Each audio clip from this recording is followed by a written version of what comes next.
Jane Eyre by Charlotte Brontë. Chapter 18. Merry days were those at Thornfield Hall, and busy days too. How different from the first 3 months of stillness, monotony, and solitude I had passed beneath its roof. All sad feelings seemed now driven from the house, all gloomy associations forgotten. There was life everywhere, movement all day long. You could not now traverse the gallery, once so hushed, nor enter the front chambers, once so tenantless, without encountering a smart lady's maid or a dandy valet. The kitchen, the butler's pantry, the servants' hall, the entrance hall, were equally alive, and the saloons were only left void and still when the blue sky and halcyon sunshine of the genial spring weather called their occupants out into the grounds. Even when that weather was broken, and continuous rain set in for some days, no damp seemed cast over enjoyment. Indoor amusements only became more lively and varied, in consequence of the stop put to outdoor gaiety. I wondered what they were going to do the first evening a change of entertainment was proposed. They spoke of playing charades, but, in my ignorance, I did not understand the term. The servants were called in, the dining-room tables wheeled away, the lights otherwise disposed, the chairs placed in a semicircle opposite the arch. While Mr. Rochester and the other gentlemen directed these alterations, the ladies were running up and down the stairs ringing for their maids. Mrs. Fairfax was summoned to give information respecting the resources of the house, in shawls, dresses, draperies of any kind, and certain wardrobes of the third story were ransacked, and their contents, in the shape of brocaded and hooped petticoats, satin sacks, black modes, lace lappets, etc., were brought down in armfuls by the abigails. Then a selection was made, and such things as were chosen were carried to the boudoir within the drawing-room. Meantime Mr. Rochester had again summoned the ladies round him, and was selecting certain of their number to be of his party. "Miss Ingram is mine, of course," said he. Afterwards he named the two Misses Eshton and Mrs. Dent. He looked at me. I happened to be near him, as I had been fastening the clasp of Mrs. Dent's bracelet, which had got loose. "Will you play?" he asked. I shook my head. He did not insist, which I rather feared he would have done. He allowed me to return quietly to my usual seat. He and his aides now withdrew behind the curtain. The other party, which was headed by Colonel Dent, sat down on the crescent of chairs. One of the gentlemen, Mr. Eshton, observing me, seemed to propose that I should be asked to join them, but Lady Ingram instantly negatived the notion. "No," I heard her say. "She looks too stupid for any game of the sort." Ere long a bell tinkled and the curtain drew up. Within the arch the bulky figure of Sir George Lynn, whom Mr. Rochester had likewise chosen, was seen enveloped in a white sheet. Before him, on a table, lay open a large book, and at his side stood Amy Eshton, draped in Mr. Rochester's cloak, and holding a book in her hand. Somebody, unseen, rang the bell merrily. Then Adèle, who had insisted on being one of her guardian's party, bounded forward, scattering round her the contents of a basket of flowers she carried on her arm.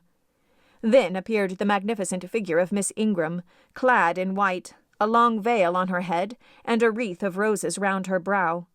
By her side walked Mr. Rochester, and together they drew near the table. They knelt, while Mrs. Dent and Louisa Eshton, dressed also in white, took up their stations behind them. A ceremony followed in dumb show, in which it was easy to recognize the pantomime of a marriage. At its termination, Colonel Dent and his party consulted in whispers for 2 minutes. Then the colonel called out, "Bride!" Mr. Rochester bowed, and the curtain fell. A considerable interval elapsed before it again rose. Its second rising displayed a more elaborately prepared scene than the last.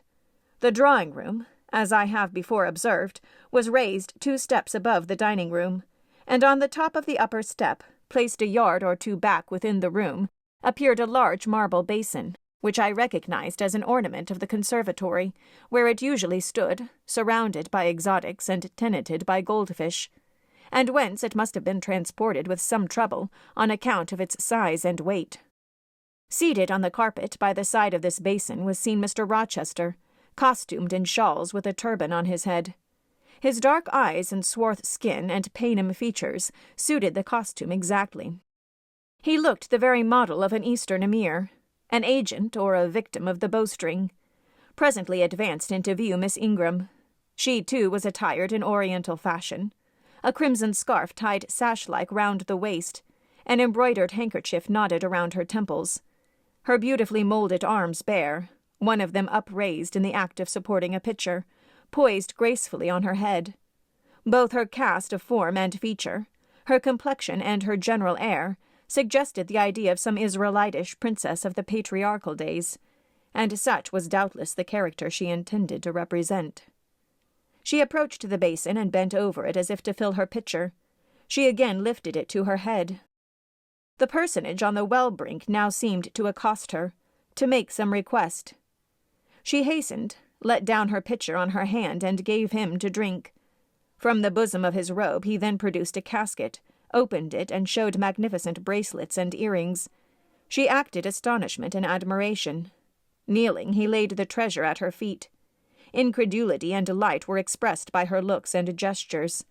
The stranger fastened the bracelets on her arms, and the rings in her ears. It was Eliezer and Rebecca. The camels were only wanting. The divining party again laid their heads together. Apparently they could not agree about the word or syllable this scene illustrated. Colonel Dent, their spokesman, demanded the tableau of the whole, whereupon the curtain again descended. On its third rising only a portion of the drawing-room was disclosed, the rest being concealed by a screen, hung with some sort of dark and coarse drapery. The marble basin was removed. In its place stood a deal table and a kitchen chair. These objects were visible by a very dim light proceeding from a horn lantern, the wax candles being all extinguished. Amidst this sordid scene sat a man with his clenched hands resting on his knees and his eyes bent on the ground. I knew Mr. Rochester, though the begrimed face, the disordered dress, his coat hanging loose from one arm as if it had been almost torn from his back in a scuffle, the desperate and scowling countenance, the rough, bristling hair might well have disguised him. As he moved, a chain clanked. To his wrists were attached fetters. "Bridewell!" exclaimed Colonel Dent, and the charade was solved. A sufficient interval having elapsed for the performers to assume their ordinary costume, they re-entered the dining-room. Mr. Rochester led in Miss Ingram. She was complimenting him on his acting. "Do you know," said she, "that of the three characters, I liked you in the last best. Oh, had you but lived a few years earlier, what a gallant gentleman highwayman you would have made." "Is all the soot washed from my face?" he asked, turning it towards her. "Alas, yes. The more's the pity. Nothing could be more becoming to your complexion than that ruffian's rouge." "You would like a hero of the road, then?" "An English hero of the road would be the next best thing to an Italian bandit, and that could only be surpassed by a Levantan pirate." "Well, whatever I am, remember you are my wife. We were married an hour since in the presence of all these witnesses." She giggled, and her colour rose. "Now, Dent," continued Mr. Rochester, "it is your turn." And as the other party withdrew, he and his band took the vacated seats. Miss Ingram placed herself at her leader's right hand. The other diviners filled the chairs on each side of him and her. I did not now watch the actors. I no longer waited with interest for the curtain to rise. My attention was absorbed by the spectators. My eyes, erewhile fixed on the arch, were now irresistibly attracted to the semicircle of chairs. What charade Colonel Dent and his party played, what word they chose, how they acquitted themselves, I no longer remember. But I still see the consultation which followed each scene. I see Mr. Rochester turn to Miss Ingram, and Miss Ingram to him. I see her incline her head towards him, till the jetty curls almost touch his shoulder and wave against his cheek. I hear their mutual whisperings. I recall their interchanged glances, and something even of the feeling roused by the spectacle returns in memory at this moment. I have told you, reader, that I had learnt to love Mr. Rochester. I could not unlove him now, merely because I found that he had ceased to notice me, because I might pass hours in his presence, and he would never once turn his eyes in my direction, because I saw all his attentions appropriated by a great lady who scorned to touch me with the hem of her robes as she passed, who, if ever her dark and imperious eye fell on me by chance, would withdraw it instantly as from an object too mean to merit observation. I could not unlove him, because I felt sure he would soon marry this very lady, because I read daily in her proud security in his intentions respecting her, because I witnessed hourly in him a style of courtship which, if careless and choosing rather to be sought than to seek, was yet, in its very carelessness, captivating, and in its very pride, irresistible. There was nothing to cool or banish love in these circumstances, though much to create despair. Much, too, you will think, reader, to engender jealousy, if a woman in my position could presume to be jealous of a woman in Miss Ingram's. But I was not jealous, or very rarely. The nature of the pain I suffered could not be explained by that word. Miss Ingram was a mark beneath jealousy. She was too inferior to excite the feeling. Pardon the seeming paradox. I mean what I say. She was very showy, but she was not genuine. She had a fine person, many brilliant attainments, but her mind was poor, her heart barren by nature. Nothing bloomed spontaneously on that soil. No unforced natural fruit delighted by its freshness. She was not good. She was not original. She used to repeat sounding phrases from books. She never offered nor had an opinion of her own. She advocated a high tone of sentiment, but she did not know the sensations of sympathy and pity. Tenderness and truth were not in her. Too often she betrayed this by the undue vent she gave to a spiteful antipathy she had conceived against little Adèle, pushing her away with some contumelious epithet if she happened to approach her, sometimes ordering her from the room, and always treating her with coldness and acrimony. Other eyes besides mine watched these manifestations of character, watched them closely, keenly, shrewdly. Yes, the future bridegroom, Mr. Rochester himself, exercised over his intended a ceaseless surveillance. And it was from this sagacity, this guardedness of his, this perfect, clear consciousness of his fair one's defects, this obvious absence of passion in his sentiments towards her, that my ever-torturing pain arose. I saw he was going to marry her. For family, perhaps political reasons, because her rank and connections suited him. I felt he had not given her his love, and that her qualifications were ill-adapted to win from him that treasure. This was the point. This was where the nerve was touched and teased. This was where the fever was sustained and fed. She could not charm him. If she had managed the victory at once, and he had yielded and sincerely laid his heart at her feet, I should have covered my face, turned to the wall, and, figuratively, have died to them. If Miss Ingram had been a good and noble woman, endowed with force, fervor, kindness, sense, I should have had one vital struggle with two tigers, jealousy and despair. Then, my heart torn out and devoured, I should have admired her, acknowledged her excellence, and been quiet for the rest of my days. And the more absolute her superiority, the deeper would have been my admiration, the more truly tranquil my quiescence. But as matters really stood, to watch Miss Ingram's efforts at fascinating Mr. Rochester, to witness their repeated failure, herself unconscious that they did fail, vainly fancying that each shaft launched hit the mark, and infatuatedly pluming herself on success, when her pride and self-complacency repelled further and further what she wished to allure. To witness this, was to be at once under ceaseless excitation and ruthless restraint. Because, when she failed, I saw how she might have succeeded. Arrows that continually glanced off from Mr. Rochester's breast and fell harmless at his feet might, I knew, if shot by a surer hand, have quivered keen in his proud heart, have called love into his stern eye, and softness into his sardonic face. Or better still, without weapons, a silent conquest might have been won. Why can she not influence him more when she is privileged to draw so near to him? I asked myself. Surely she cannot truly like him, or not like him with true affection.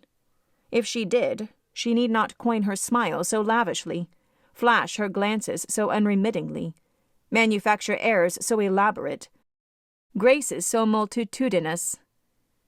It seems to me that she might, by merely sitting quietly at his side, saying little and looking less, get nigher his heart.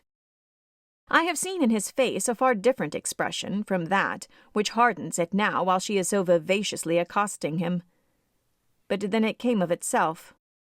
It was not elicited by meretricious arts and calculated manoeuvres, and one had but to accept it, to answer what he asked without pretension, to address him when needful without grimace, and it increased and grew kinder and more genial, and warmed one like a fostering sunbeam.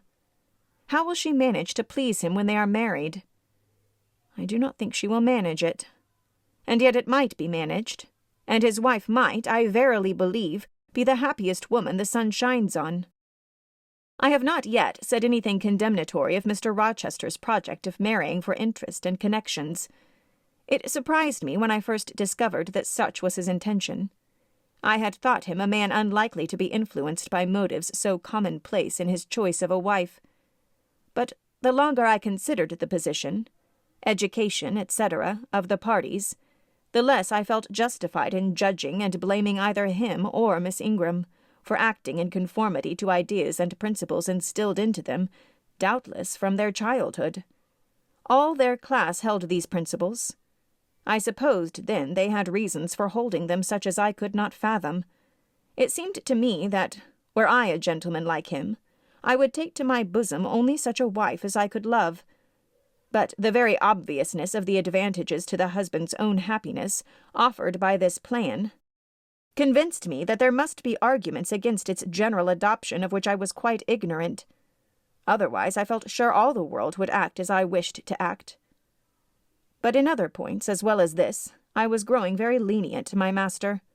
I was forgetting all his faults, for which I had once kept a sharp lookout.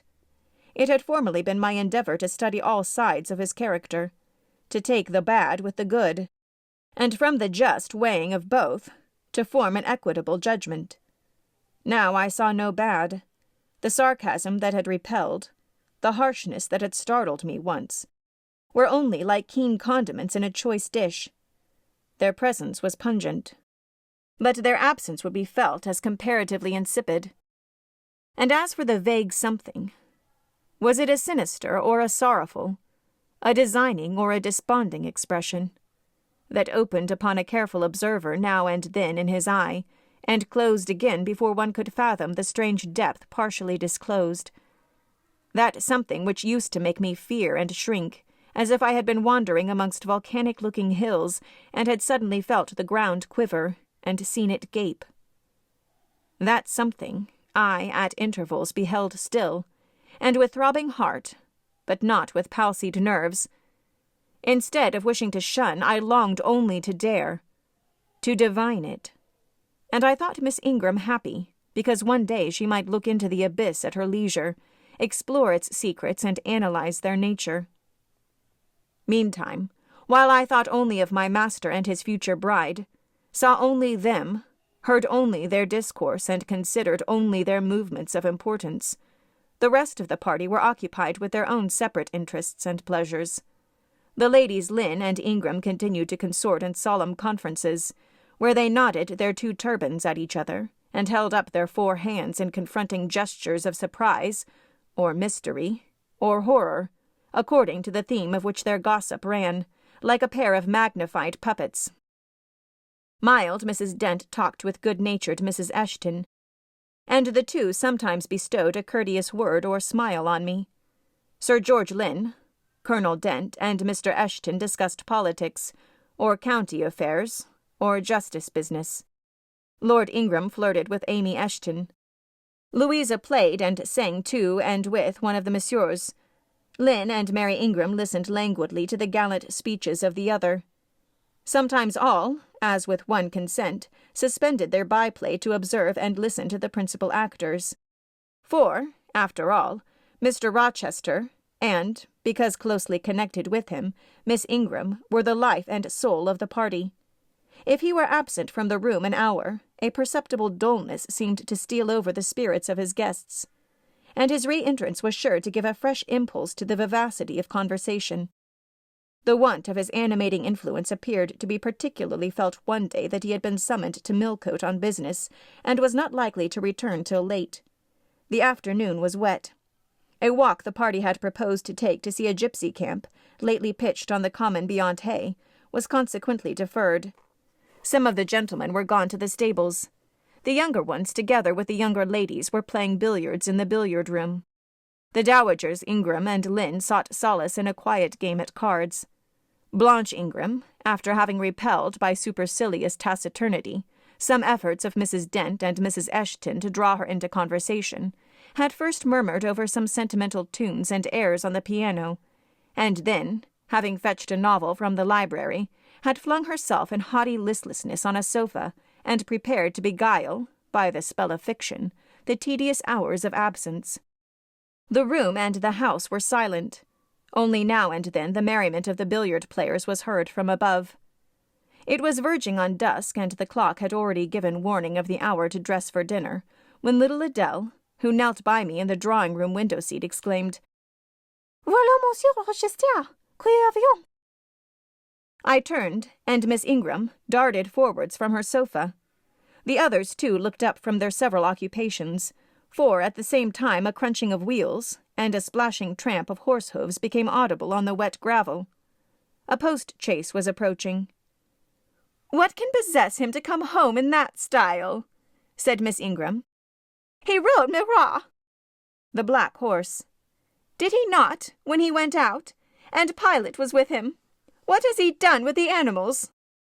As she said this, she approached her tall person and ample garments so near the window that I was obliged to bend back almost to the breaking of my spine.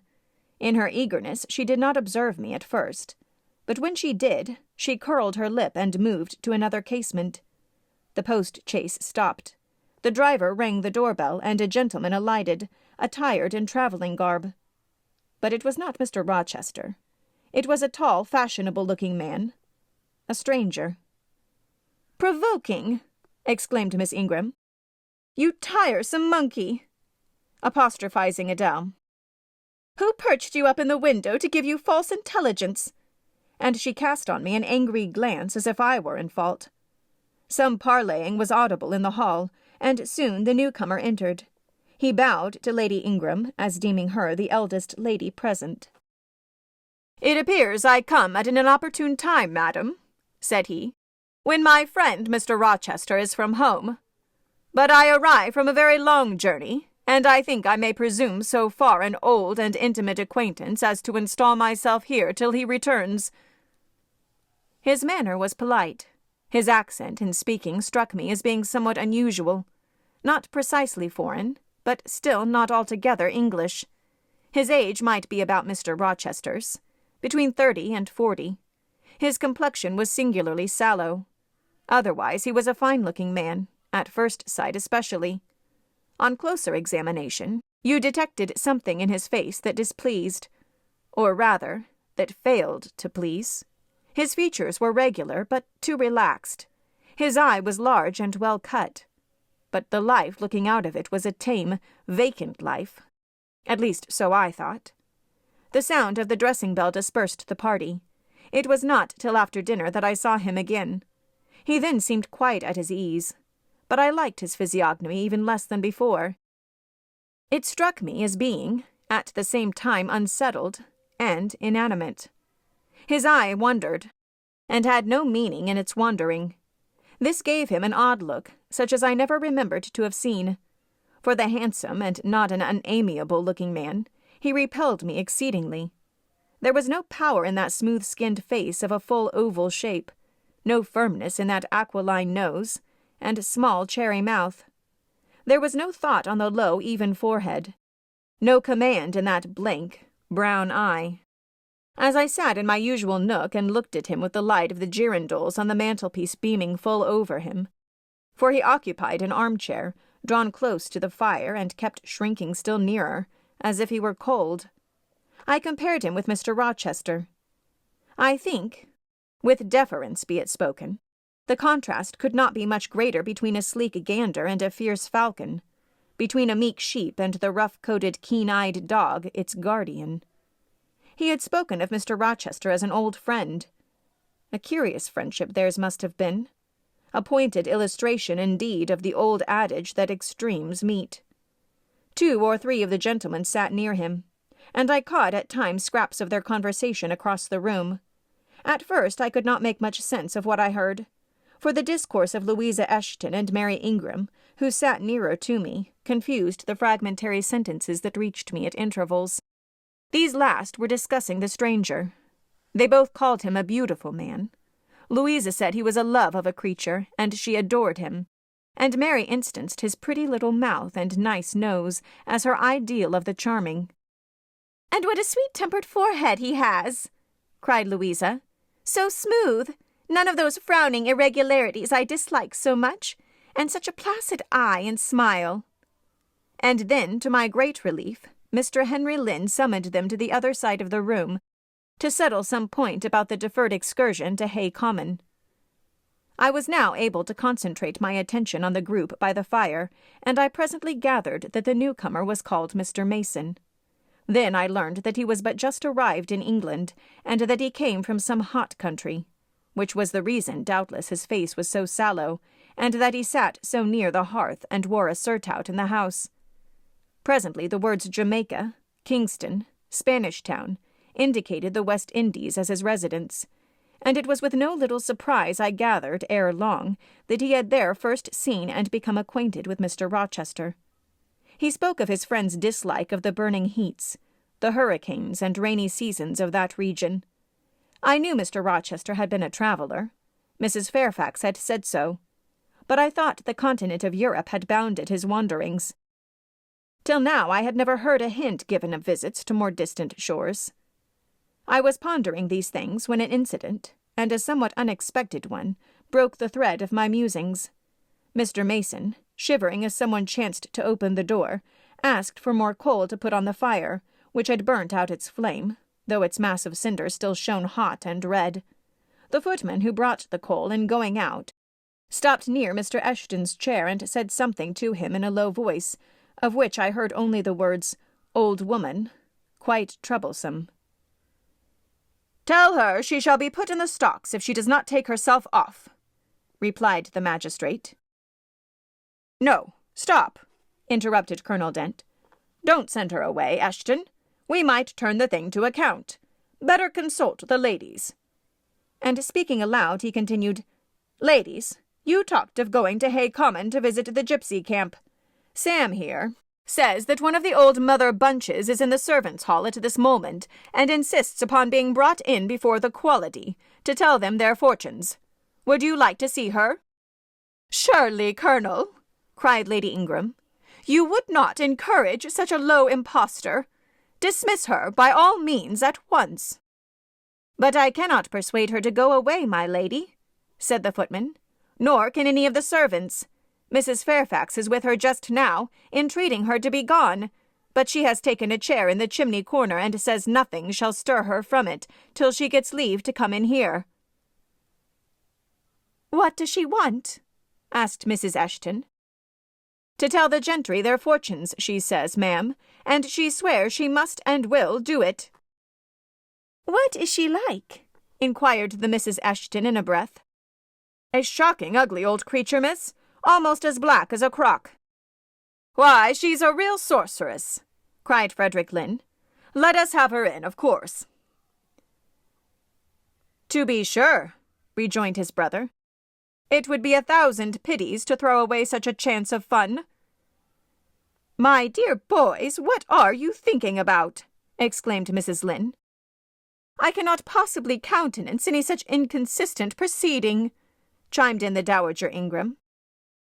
"Indeed, mamma, but you can, and will," pronounced the haughty voice of Blanche as she turned round on the piano stool, where till now she had sat silent, apparently examining sundry sheets of music. "I have a curiosity to hear my fortune told. Therefore, Sam, order the beldame forwards." "My darling Blanche, recollect." "I do. I recollect all you can suggest, and I must have my will. Quick, Sam." "Yes, yes, yes," cried all the juveniles, both ladies and gentlemen. "Let her come. It will be excellent sport." The footman still lingered. "She looks such a rough one," said he. "Go!" ejaculated Miss Ingram, and the man went. Excitement instantly seized the whole party. A running fire of raillery and jests was proceeding when Sam re-entered. "She won't come now," said he. "She says it's not her mission to appear before the vulgar herd. Them's her words. I must show her into a room by herself, and then those who wish to consult her must go to her one by one." "You see now, my queenly Blanche," began Lady Ingram. "She encroaches. Be advised, my angel girl, and—" "Show her into the library, of course," cut in the angel girl. "It is not my mission to listen to her before the vulgar herd either. I mean to have her all to myself. Is there a fire in the library?" "Yes, ma'am, but she looks such a tinkler." "Cease that chatter, blockhead, and do my bidding." Again Sam vanished, and mystery, animation, expectation rose to full force once more. "She's ready now," said the footman as he reappeared. "She wishes to know who will be her first visitor. I think I had better just look in upon her before any of the ladies go," said Colonel Dent. "Tell her, Sam, a gentleman is coming." Sam went and returned. "She says, sir, that she'll have no gentlemen. They need not trouble themselves to come near her. Nor," he added, with difficulty suppressing a titter, "any ladies either, except the young and single." "By Jove, she has taste!" exclaimed Henry Lynn. Miss Ingram rose solemnly. "I go first," she said, in a tone which might have befitted the leader of a forlorn hope, mounting a breach in the van of his men. "Oh, my best! Oh, my dearest! Pause! Reflect!" was her mamma's cry, but she swept past her in stately silence, passed through the door which Colonel Dent held open, and we heard her enter the library. A comparative silence ensued. Lady Ingram thought it l'écasse to wring her hands, which she did accordingly. Miss Mary declared she felt, for her part, she never dared venture. Amy and Louisa Eshton tittered under their breath and looked a little frightened. The minutes passed very slowly. 15 were counted before the library door again opened. Miss Ingram returned to us through the arch. Would she laugh? Would she take it as a joke? All eyes met her with a glance of eager curiosity, and she met all eyes with one of rebuff and coldness. She looked neither flurried nor merry. She walked stiffly to her seat, and took it in silence. "Well, Blanche?" said Lord Ingram. "What did she say, sister?" asked Mary. "What do you think? How do you feel? Is she a real fortune-teller?" demanded the Mrs. Eshton. Now, good people," returned Miss Ingram, "don't press upon me. Really, your organs of wonder and credulity are easily excited. You seem, by the importance you all, my good mamma included, ascribe to this matter, absolutely to believe we have a genuine witch in the house, who is in close alliance with the old gentleman. I have seen a gipsy vagabond. She has practised in hackneyed fashion the science of palmistry, and told me what such people usually tell. My whim is gratified, and now I think Mr. Eshton will do well to put the hag in the stocks tomorrow morning, as he threatened." Miss Ingram took a book, leant back in her chair, and so declined further conversation. I watched her for nearly half an hour. During all that time she never turned a page, and her face grew momentarily darker, more dissatisfied, and more sourly expressive of disappointment. She had obviously not heard anything to her advantage, and it seemed to me, from her prolonged fit of gloom and taciturnity, that she herself, notwithstanding her professed indifference, attached undue importance to whatever revelations had been made her. Meantime, Mary Ingram, Amy, and Louisa Eshton declared they dare not go alone, and yet they all wished to go. A negotiation was opened through the medium of the ambassador Sam, and after much pacing to and fro, till I think the said Sam's calves must have ached with the exercise, permission was at last, with great difficulty, extorted from the rigorous Sybil, for the three to wait upon her in a body. Their visit was not so still as Miss Ingram's had been. We heard hysterical giggling and little shrieks proceeding from the library, and at the end of about 20 minutes they burst the door open and came running across the hall as if they were half scared out of their wits. "I'm sure she is something not right," they cried once and all. "She told us such things. She knows all about us." And they sank breathless into the various seats the gentleman hastened to bring them. Pressed for further explanation, they declared she had told them of things they had said and done when they were mere children, described books and ornaments they had in their boudoirs at home, keepsakes that different relations had presented to them. They affirmed that she had divined their thoughts, and had whispered in the ear of each the name of the person she liked best in the world, and informed them of what they most wished for. Here the gentleman interposed with earnest petitions to be further enlightened on these two last-named points, but they got only blushes, ejaculations, tremors, and titters, in return for their importunity. The matrons, meantime, offered vinaigrettes and wielded fans, and again reiterated the expression of their concern that their warning had not been taken in time, and the elder gentlemen laughed, and the younger urged their services on the agitated fair ones. In the midst of the turmoil, and while my eyes and ears were fully engaged in the scene before me, I heard a hem close at my elbow. I turned and saw Sam. "If you please, miss, the gypsy declares that there is another young single lady in the room who has not been to her yet, and she swears she will not go till she has seen all. I thought it must be you. There is no one else for it. What shall I tell her?" "Oh, I will go by all means," I answered, and I was glad of the unexpected opportunity to gratify my much excited curiosity. I slipped out of the room, unobserved by any eye, for the company were gathered in one mass about the trembling trio just returned, and I closed the door quietly behind me. "If you like, miss," said Sam, "I'll wait in the hall for you, and if she frightens you, just call and I'll come in." "No, Sam, return to the kitchen. I am not in the least afraid." Nor was I. But I was a good deal interested and excited.